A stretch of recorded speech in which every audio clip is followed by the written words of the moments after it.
All right, so we are going to move on at lightning speed to the lightning talks. And first up is Alan. Did you know that, Alan? I do now, yeah. And he's going to be talking about his favorite NMS. He's going to be on the NMS panel tomorrow about cacti and the revamp of cacti. So while this thing, I'm just looking for where I put the water in to make the steam in this thing. Yeah. Can I borrow it?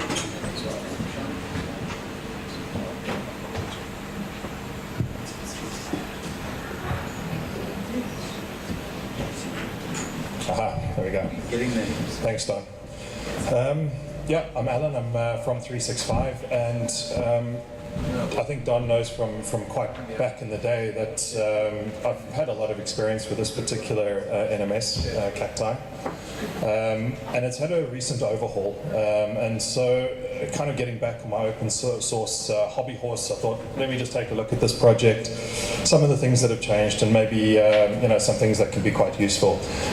Don says it's my favorite NMS. That's not strictly true. Actually, it is a NMS that I'm quite familiar with, so I want to run through that, but I don't want to be seen as touting this specific one for every possible use case, and I'll get into that as we go through this.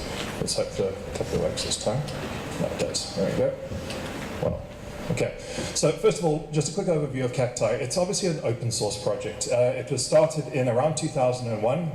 The original developers, there were actually a very small number of the developers that started this, and it was aimed mostly at replacing aging MRTG. Ed, I see your inks graphs still use MRTG. That's mostly because of portal. Yeah, okay, so I mean, it's still actually around. I mean, it's the graph that you see on the left-hand side there, right? I mean, it's still nothing wrong with it. It's very static, and you can't do very much with it other than show that's one thing. If you take a look at the graphing algorithm, the graphing that's used by cacti, it's based on something called RRD, which was written by a guy called Tobias Utke. He actually wrote MRTG as well, as it turns out. And that allows you a far more complicated graph. As you can see there, we've got a stack of stuff on top of each other going up and down. You can put all sorts of information into the graph. It's pretty cool. Makes stuff crazy in the process. Yeah, well, we'll go into some of the ups and downs of it, right? It typically runs on a Linux server when I say cacti.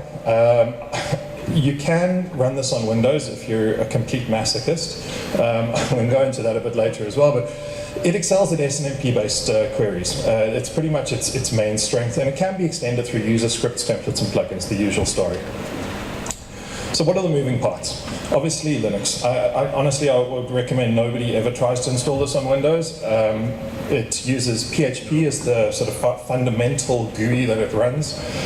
The minimum at the moment on the new version is 5.6, preferably version 7.2. For those who aren't really into coding, version 7.2 of PHP offers roughly 1.8 times the speed of the older versions of PHP, so there are some pretty compelling reasons to move on to it. You need a database. MySQL or MariaDB are the two main choices, or two only choices really. You need a web server, Apache or Nginx, something along those lines. The cacti software, which can be easily cloned off GitHub, and optionally Spine, the polling engine that is written for cacti. Spine, it's optional, but it's actually, as far as I'm concerned, the secret sauce for cacti. It's a drop-in replacement for the PHP poller that was really written for cacti, but it was written in C, and as a result, the performance that you get out of it is an order of magnitude higher than you would get out of the native poller. Okay, look, this is directly from Cacti's website, so you can maybe drink the Kool-Aid and decide whether you agree with this or not, but the polling times it reckons you can get 60 seconds for around about 20,000 data sources. It reckons you can do that more, I suppose, optimistically on older hardware, something like a dual Xeon with 4 gig of RAM. I'll show you a real-world example at the end of this. You can definitely hit those numbers. I haven't tried it on that older piece of software before. 20,000 OIDs or 20,000 boxes? 20,000 data sources. So a data source would be defined as, for example, let's say one interface with in and out bytes. Okay. So this is the old school look of cacti, and It was okay. I mean, nothing great about this. If you looked into the code, it was actually very clunky under the hood as well. You had, a console bar, you could see your graphs, you could manage users, you could do various things with it. And I think quite a lot of the old hands here will probably recognize this from back in the day. So skipping forward, this is the new look Cacti in version 1.x. Quite a lot better. This is actually, first of all, it's themable. So this is the paw theme, that's where the paw comes from in the top right or top left corner. But a much cleaner looking interface. There's a lot of under the hood stuff that's been changed. So for example, most of the stuff now is called via Ajax. I don't want to get too sort of deep into the underhood, but it just means that it's a lot more responsive as a GUI. And it's a step in the right direction. So the features that we're getting in the version 1.x are quite decent. And I mean, the first thing is that the project moved to GitHub. It moved to GitHub in around about 2006. And during that process of moving to GitHub, let me just step back a bit. The reason it moved to GitHub was not because the Git protocol is much better than SVN, which they were using before as a code repository. I suppose it is, but the main thing is that GitHub has a community around it, an open source community around it, and that community has had untold benefits on the code base. And I'll go into that a bit later, but there's been a large-scale refactoring of the code. That's code to speak for we tidied up our mess that was underneath the hood. So while it now looks a little bit better to the user from a GUI perspective, to coders under the hood, it actually looks a lot nicer. The code is nowhere near as messy as it used to be. As I pointed out, we've got a themed GUI with an updated look. There is actually a GUI that looks quite similar to the old one, which I don't really like, so I've always used the other one. But we've got the automation plugins that have been mainlined into the code. We've got the boost plugin, which I'll go into a bit later as well. Reporting plugin is included. It's okay. It's not going to rock your world, but it's okay. Network discovery's been updated, so you can go and discover a network. Hang on a second, let's go back. One thing I do like though is that they've added the concept of having a site or location database directly into Cacti. So now you can not only define the fact that you have a device, but you can also say that I've got the following sites and et cetera, et cetera. So you can now tag and start to group and things like that. We've also got device criticality, so you can define, for example, that my PE routers are critical, but that customer switch at the back end not so critical. And what I want to see, when I'm monitoring, for example, you can essentially filter by that. One of the probably biggest changes they've made is that you can now have distributed data collectors or polars. So given the performance stats that we were talking about earlier, you might ask yourself, well, how many data sources do you need on a polar? But the use case for this is maybe a little bit more niche. You might have a customer who doesn't want you to have direct access to all of their devices, but you can put a polar on their network, send it back to the mothership, and then you can actually do polling from behind their firewall or whatever it is, and get access to their devices from a polling perspective there. And you've got Active Directory, LDAP, email notification lists, etc. So all pretty cool. So just a quick one, and this is more, I suppose, against the concept of open source and community involvement. If we take a look at, this is directly off the GitHub repo for Cacti, we can see that when it moved to the GitHub community was around about 2016, and you can see there's a massive spike in the amount of activity that happened on here. This guy Sigamit in the bottom left-hand corner is the sort of chief committer of things. It's done around 4,000 commits, 1.7 million lines of code, 1.2 million lines of code taken away. So again, a lot of refactoring going on in the background, which is pretty cool because what it means is that other people are jumping on and are actually getting involved in this project and adding new features, fixing problems, etc. A real life example, the sites database that I was talking about earlier doesn't have a CLI script that comes with it. Anybody that knows me, if I have to do something more than about 5 times in a GUI, it really starts to bug me. So I wrote a script that essentially does the addition of a site and the mapping of a device to a site and even geocoding the address back to GPSs and stuff. So all I did here, I went onto GitHub, I forked their code, I placed my script in, and then I tell them, here's a pull request. Do you like this code? If you do, pull it in and everybody can benefit from it. And what I'm hoping is that we'll start to see more people contributing fixes, more people contributing towards new features and ideas and things. Some of the plugins that I would recommend people deploy for this, the first is the T-hold plugin. So T-hold is short for threshold, and so it allows you to have upper and lower bounds on interfaces and things like that. which is reasonably standard. So nothing too exciting there. You can do some stuff like, I don't want to be told about it on a weekend. I don't want to be re-alerted about something that's happened before. I want to, sort of put, you can have a warning, for example, and you can set up different notification chains and things like that. So usually pretty good. One of the cool things that they've added there is baseline deviation, which is when something changes from what we call the seasonal pattern in there. So here's an example of something where it might work quite well. This is actually just a Quacker box that's got some roots from actually Nat Durban, as it turns out. So you can see you've got sort of fairly straight line and then a drop. And it's quite easy for you to use baseline deviation on something like this to sort of say, well, yeah, okay, cool. If I suddenly get like 20% more roots on my BGP prefixes, then I probably need to know about that and do something about it. Where this isn't going to work well is like a 4 meg ADSL customer with very bursty up and down type of traffic. That's not going to work at all because there's no conformity on there. Core interface is probably a good example where you've got a nice aggregated mix of traffic and a nice sort of usual sort of shape to it. When that thing starts to deviate beyond a seasonal norm, that's quite interesting. So one of the things you can do. The monitor plugin actually has the T-hole plugin as a kind of dependency. And what it does is it just gives you a one screenshot of what your thing looks like. It looks a lot neater in the new version. So we can group by site. I've just made some sites up and just added some dummy routers into an instance to show that you can break it up into a per site basis. But you can also do things like, for example, look at the criticality. I only want to see if this is up or down. You can also save that, so you don't have to reset it up every time you go through, which is a massive improvement over the last one. I keep accidentally going through, but carrying on. The real-world performance of the box, one of the things that they have mainlined is Boost, which is a plugin that was previously written for Cacti. What it allows you to do is to not write out to the RRD files for a specific amount of time. And I think, Ben, you were sort of like alluding to this earlier, RRD is great until you have to start writing 20,000 times, right? And what this does is it essentially eliminates that biggest bottleneck on your system, which is the disk write. It's a massive performance penalty. So the way that RRD is a round-robin database, it is literally round. It occupies the same amount of space on your disk regardless of how many samples you put into it. And there's very little difference to the performance of writing like 1,000 samples or one sample because you just plug it into the sort of directly onto the disk. So what this essentially allows you to do is to hit those sorts of figures that they were talking about earlier. This was reproduced, thanks to one of our customers, actually allowed us to use this as an example. This is a reasonably good machine. It's a reasonably new Xeon, 8 cores, type of thread, actually 16, I suppose.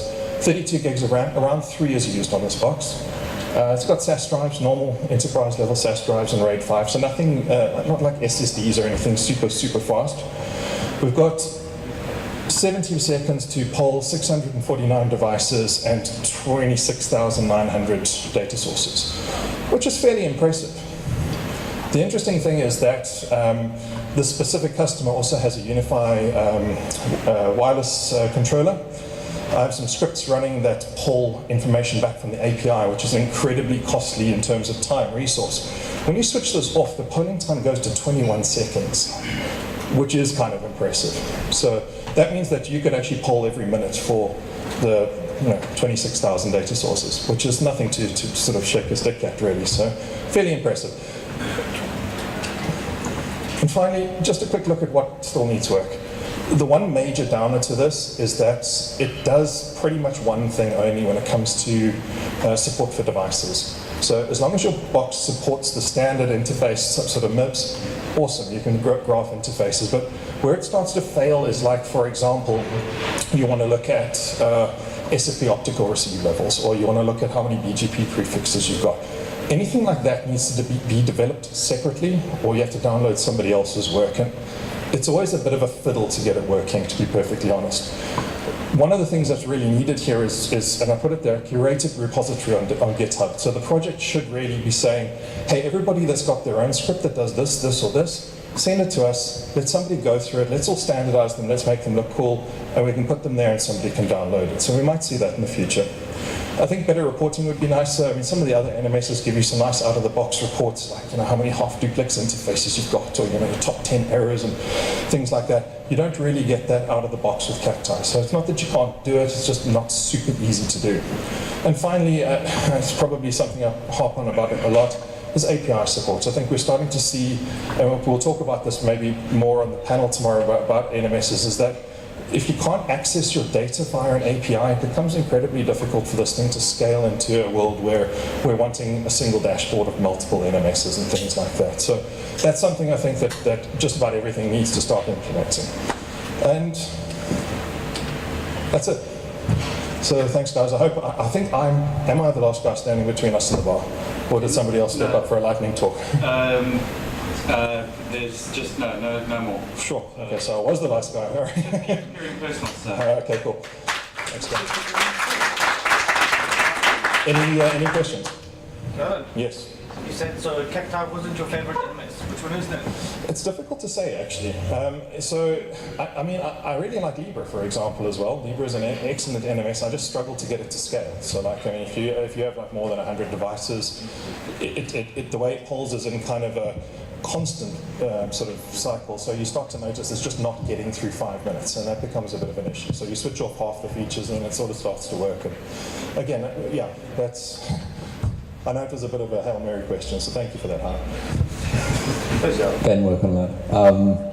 I think what you're trying to articulate is polling sucks. So the problem you described with, for example, multi-protocol BGP and SNMP is not Cacti's fault, that's SNMP's fault. And the same problem of needing to develop some special little snowflake for every single box in your network exists whatever you're doing the polling with. Would you not be better served putting your time and effort into something that has a little bit more of a lifespan ahead of it than something like Cati? Because I mean, I think fundamentally we're moving away from the architecture, not just the code base. Yeah, no, 100%. And I think this is probably some of the stuff that we'll probably look to unpack tomorrow. But yes, I think you're right. I think we're starting to find that individual NMSs, we struggle to find one. There's no one ring to rule them all.